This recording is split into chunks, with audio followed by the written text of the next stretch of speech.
Hi friends, TNPSC வந்து பார்த்தீங்கன்னா group 1A சர்வீஸ்க்கான notification வந்து வெளியிட்டிருக்காங்க. நம்ம ஆல்ரெடி 1 சர்வீஸஸ்க்கான முக்கியமான டீட்டெயில்ஸ் வந்து பார்த்துருந்தோம். இப்போ 1A சர்வீஸ்க்கான முக்கியமான விவரங்களை வந்து பார்க்கலாம். ஸோ அதன்படி வந்து பார்த்தீங்கன்னா முக்கியமான தேதிகள் பார்ப்போம். ஆன்லைன் அப்ளிகேஷன் வந்து ஏப்ரல் 1 2025 அப்பயே ஸ்டார்ட் ஆயிடுச்சு. அதுக்கப்புறம் லாஸ்ட் டேட் வந்து பார்த்தீங்கன்னா ஏப்ரல் 30 2025. அப்ளிகேஷன் கரெக்ஷன் பண்ணுற டைம் வந்து ஒரு 3 நாள் தராங்க. மே 5லிருந்து மே 7 2025 வரைக்கும் டைம் தராங்க.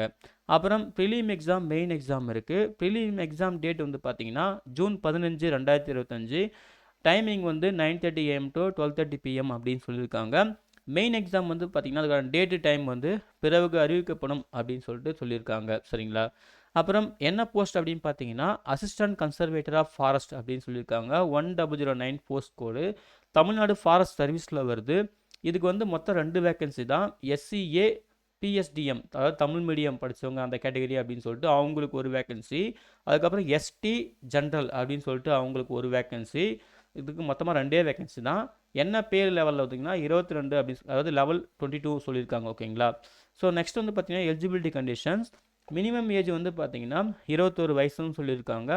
அதே போல் மேக்ஸிமம் ஏஜ் வந்து பார்த்தீங்கன்னா அதர்ஸ்க்கு வந்து 34 வயசும், BC, BCM, MBC, DC, SC, SCA, ST இவங்களுக்கும் வந்து பார்த்தீங்கன்னா 39 வயசுன்னு சொல்லியிருக்காங்க. அதுலேயுமே வந்து பிடபிள்யூடி கேண்டிடேட்டுக்கு வந்து 44லேருந்து 49, எக்ஸைஸ் மேனுக்கு வந்து 50லேருந்து 55 சொல்லிட்டு, அப்புறம் டெஸ்டிடியூட் வந்து பார்த்தீங்கன்னா 39 அப்படின்னு சொல்லிட்டு இந்த கேட்டகரி வைஸ் சொல்லியிருக்காங்க. ஸோ தெளிவாக வந்து இந்த டேபிளை செக் பண்ணிக்கோங்க. ஓகேங்களா? அதுக்கு பிறகு கல்வித்தகுதி சொல்லியிருக்காங்க. கல்வித்தகுதி வந்து பார்த்தீங்கன்னா நீங்கள் ஏதாவது ஒரு பேச்சுலர் டிகிரி, ஓகேங்களா, சயின்ஸ் ஸ்ட்ரீம்லேயோ இல்லை இன்ஜினியரிங் ஸ்ட்ரீம்லேயோ, ஆனால் இவங்க சொல்லியிருக்கிற அந்த லிஸ்ட்டில் வந்து முடிச்சிருக்கணும் அப்படின்னு சொல்லியிருக்காங்க.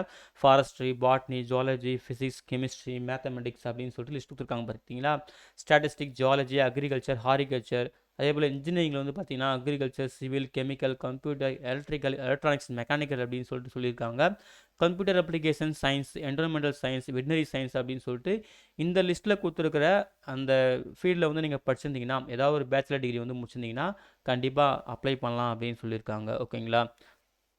அதே போல் பேச்சுலர் டிகிரியில் வந்து யாரெல்லாம் வந்து மேத்தமெட்டிக்ஸ் இல்லை ஸ்டாட்டிஸ்டிக்ஸ் வந்து படிச்சிருக்கீங்களோ நீங்கள் வந்து உங்கள் 12th, சரிங்களா, 12th வந்து பார்த்தீங்கன்னா பயாலஜி, ஃபிசிக்ஸ், கெமிஸ்ட்ரி இந்த சப்ஜெக்ட் வந்து படிச்சிருக்கணும் அப்படின்னு தெளிவாக கொடுத்துருக்காங்க. ஓகேங்களா?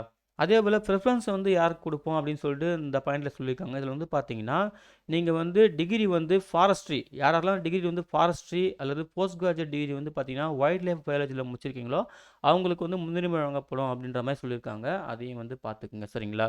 அப்புறம் மெடிக்கல் அண்ட் ஃபிசிக்கல் ஸ்டாண்டர்டுமே கொடுத்துருக்காங்க, மேல் ஃபீமேல் கேட்டகரிக்கு தனித்தனியாகவும். ஸோ அதில் தெளிவாக நீங்கள் செக் பண்ணிக்கலாம், ஹைட் அண்ட் செஸ்ட் மெஷர்மெண்ட் அப்படின்னு சொல்லிட்டு. ஓகேங்களா? அப்புறம் ஹைட் வந்து பார்த்தீங்கன்னா மேலுக்கும் ஃபீமேலுக்கும் சொல்லியிருக்காங்க. டேபிளில் கிளியராக பார்த்துக்குங்க. தமிழ் நாலேஜை பற்றின இன்ஸ்ட்ரக்ஷன் கொடுத்துருக்காங்க, அதையுமே தெளிவாக வந்து செக் பண்ணிக்கோங்க. சரிங்களா? அப்புறம் பிடபிள்யூடி கேண்டிடேட்டுக்கான சூட்டபிலிட்டி கொடுத்துருக்காங்க, உங்களுக்கு என்ன மாதிரிலாம் டிசேபிலிட்டி இருக்கலாம் அப்படின்னு சொல்லிட்டு. அப்புறம் எத்தனை ஸ்டேஜ் பார்த்தீங்கன்னா மொத்தம் 3 ஸ்டேஜ், ப்ரிலிம், மெயின் எக்ஸாம், அப்புறம் இன்டர்வியூன்னு சொல்லிட்டு. ஓகேங்களா? ஸோ அதுக்கான எக்ஸாம் பிளான்லாம் கொடுத்துருக்காங்க, தெளிவாக வந்து பார்த்துக்குங்க. ப்ரிலிம் எக்ஸாம் வந்து பார்த்தீங்கன்னா 2 டாபிக். சரிங்களா? General studies, aptitude and mental ability. மொத்தம் மேக்ஸிமம் 200 கொஷின், மேக்ஸிமம் பார்த்தீங்கன்னா 300 மார்க்கு. டைம் வந்து 3 ஹவர்ஸ் சொல்லியிருக்காங்க. மினிமம் குவாலிஃபைங் வந்து பார்த்தீங்கன்னா அவுட் ஆஃப் 300க்கு வந்து எஸ்சி, எஸ்சி, எஸ்டி இவங்களுக்குலாம் வந்து பார்த்தீங்கன்னா 90யும், அதர்ஸ்க்கு வந்து 120யும் சொல்லியிருக்காங்க. OMR based objective type questions சொல்லியிருக்காங்க. சரிங்களா? அதுக்கப்புறம் மெயின் எக்ஸாம் வந்து பார்த்தீங்கன்னா பேப்பர் 1, பேப்பர் 2, பேப்பர் 3, பேப்பர் 4 அப்படின்னு சொல்லிட்டு ப்ளஸ் இன்டர்வியூ இருக்கும். மேக்ஸிமம் வந்து பார்த்தீங்கன்னா 850 மார்க் இருக்கும். இதில் வந்து பார்த்தீங்கன்னா ஒரு கண்டிஷன், நீங்கள் பேப்பர் 1ல் கண்டிப்பாக பாஸ் பண்ணியே ஆகணும். மினிமம் குவாலிஃபை மார்க் வந்து பார்த்தீங்கன்னா அவுட் ஆஃப் 100க்கு 40 எடுத்தே ஆகணும். நீங்கள் அப்படி மினிமம் குவாலிஃபைங் மார்க் ரீச் ஆனால் மட்டும்தான் உங்கள் பேப்பர் 2, பேப்பர் 3, பேப்பர் 4லாம் எவலுவேட் பண்ணுவோம்னு தெளிவாக சொல்லியிருக்காங்க. எக்ஸாம் வந்து பார்த்தீங்கன்னா டிஸ்கிரிப்டிவ் மெத்தடில் இருக்கும்னு சொல்லியிருக்காங்க. சரிங்களா? அதே போல் அப்ளை பண்ணுறதுக்கான கைட்லைன்ஸ் தெளிவாக கொடுத்துருக்காங்க. ஸோ இதெல்லாம் தெளிவாக பார்த்துட்டு அதுக்கப்புறம் அப்ளை பண்ணுங்கள். எக்ஸாம் சென்டர் கொடுத்துருக்காங்க. ஓகேங்களா? ஸோ நீங்கள் வந்து அப்ளை பண்ணும்போது உங்களுக்கு கன்வீனியாக இருக்கிற எக்ஸாம் சென்டர்லாம் வந்து கரெக்டாக கொடுத்துக்குங்க. அதுக்கான எக்ஸாம் கோடு, சென்டர் கோடுமே கொடுத்துருக்காங்க, அதையும் பார்த்துக்குங்க. மெயின் எக்ஸாம் வந்து பார்த்தீங்கன்னா சென்னையில் மட்டும் தான் நடக்கும். ஸோ சென்னை, அதுக்கான கோடு கொடுத்துருக்காங்க. ஸோ தெளிவாக நோட் பண்ணிக்கங்க. சரிங்களா? இது மெயின் எக்ஸாமுக்கு மட்டும். எக்ஸாம் ஃபீஸ் வந்து பார்த்தீங்கன்னா ப்ரிலிம் எக்ஸாமுக்கு வந்து 100 ரூபாவும், மெயின் எக்ஸாமுக்கு வந்து 200 ரூபாவும் இருக்கும்னு சொல்லியிருக்காங்க. சரிங்களா? அதையும் நோட் பண்ணிக்கங்க. அதுக்கப்புறம் யாருக்கெல்லாம் வந்து ஃபீஸ் இல்லையோ அவங்களுக்கு ஆஸ் யூஷுவல் நீங்கள் அப்ளை பண்ணும்போது எக்ஸம்ஷன் ஆகும்னு சொல்லியிருக்காங்க. சரிங்களா? அதுக்கப்புறம் சர்டிஃபிகேட் ஃபார்மேட்லாம் கொடுத்துருக்காங்க, ஒவ்வொரு கேட்டகரி வைஸுக்கான இன்ஸ்ட்ரக்ஷன் கைட்லைன்ஸ்லாம் கொடுத்துருக்காங்க. அதாவது ex service man, economically weaker persons, அதுக்கப்புறம் பிடபிள்யூடி கேட்டகரின்னு சொல்லிட்டு தெளிவாக கொடுத்துருக்காங்க. நீங்கள் தெளிவாக செக் பண்ணிக்கலாம். ஓகேங்களா. அதுக்கு பிறகு வந்து பார்த்தீங்கன்னா அன்எக்சர் 3ல சிலபஸ் கொடுத்துருக்காங்க. ப்ரிலிம் எக்ஸாமில் சிலபஸ், அப்புறம் தமிழ் எலிஜிபிலிட்டி டெஸ்ட்டுக்கான சிலபஸ் எல்லாமே தெளிவாக கொடுத்துருக்காங்க. ஸோ இதை பேஸ் பண்ணி நீங்கள் வந்து ப்ரிப்பேர் பண்ணுங்கள். அதுக்கு பிறகு வந்து பார்த்தீங்கன்னா எக்ஸாமுக்கான இன்ஸ்ட்ரக்ஷன். ஓகேங்களா. எக்ஸாம் அட்டன் பண்ணுறீங்களா, அதுக்கான இன்ஸ்ட்ரக்ஷன்லாம் தெளிவாக கொடுத்துருக்காங்க. இது வந்து அன்எக்சர் 4 இருக்குது. இதையுமே நீங்கள் கரெக்டாக வந்து ஃபாலோ பண்ணி கரெக்டாக வந்து அட்டன் பண்ணிக்கோங்க. ஓகேங்களா. ஸோ அவ்வளோதான் ஃப்ரெண்ட்ஸ். இதுதான் வந்து பார்த்தீங்கன்னா டிஎன்பிசி அறிவிச்சிருந்த குரூப் 1 இயர் சர்வீசஸ்க்கான முக்கியமான விவரங்கள். ஓகேங்களா. அப்ளை பண்ணுறதுக்கு முன்னாடி தெளிவாக நோட்டிஃபிகேஷனை கிளியராக பாருங்கள். உங்களுக்கு எலிஜிபிலிட்டி கிரைட்டீரியாலாம் கரெக்டாக மீட் ஆச்சுன்னா ஆன்லைனில் மிஸ்டேக் இல்லாமல் அப்ளை பண்ணுங்கள். ஓகேங்களா.